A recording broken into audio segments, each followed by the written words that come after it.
ختیځ کې د یو شمېر ښوونځیو زده کوونکو ته د نوې ټکنالوژۍ پر مټ د زده کړو ورکولو هڅې د ننګرهار او لغمان ولایتونو په 11 ښوونځیو کې چې 6 په ننګرهار او 15 په لغمان کې دي زده کوونکو ته د ADM مرستندویه موسسې له لوري د کمپیوټر، انټرنیټ، ټابلیټونو او نورو ټکنالوژیکي اپلیکیشنونو پر مټ زده کړې ورکول کیږي. په اړه د یادې موسسې د ختیځ زون مسؤل انجینر ایمل صاحب وایي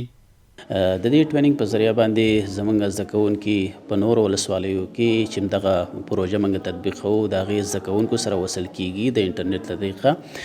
په نورو ولایاتو کې هم وصل کیږي، حتی تر دې حده پورې چې په نورې نړۍ کې هم دوی کولی شي د دې ټکنالوژۍ په ذریعہ باندې وصل شي، دوی زده کړې وکړي. 2 تنه زده کوونکي اسماعیل او معاذ چې په دغه ښوونیزه ټکنالوژي برنامه کې زده کړې کوي وایي د تعلیمي ټکنالوژۍ زده کړې به د دوی د علمي کچې په لوړولو او راتلونکي پرمختګ کې مهم رول ولري. مونږ د دغې پروژې څخه ډېر خوشحاله یو چې موږ ته د درس زمینه برابره کړه. مخکې به موږ په کتابونو کې یا به کتابونه زیات یا به کم موږ پکې صحیح درس نه شو ویلی، خو دلته د دې پروژې څخه مننه چې موږ ته تابلیټ راوړي. اوس په انټرنیټ په دغه د انټرنیټ په مرسته اوس موږ ټول کتابونه په صفحه پې دغه کولی شو. موږ به په صنف کې دومره درس نه شو ویلی، خو په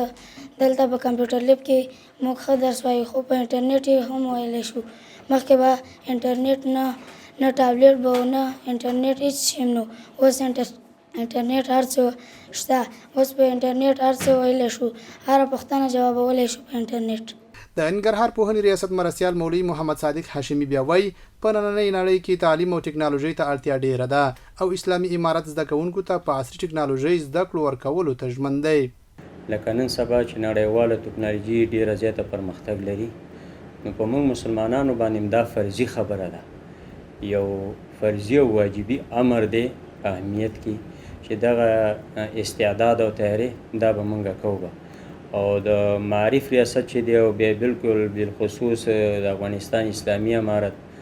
د پوهنې جلیلیه وزارت هغوی په دې کې یو خیر اقدام دا کړی دی چې زموږ هغه رشتوي مسلکي لیسې انشاءالله العزیز هغه به هر ولایت په مرکز کې به فعالیږي. د هغې موخه او هدف هم همدا دی چې شاګردان هغه په مسلکي شکل باندې وروزل شي او هغه مسلکي پوهنتونونو ته بیا ورشي. د یادې مرستندویه ادارې مسؤلین وایي هڅه کوي چې ورته پروګرامونه د ختیځ په نورو ښوونځیو کې هم پلي کړي څو زیات شمېر زده کوونکي د عصري زده کړو او نوې ټکنالوژۍ له ګټو برخمن شي.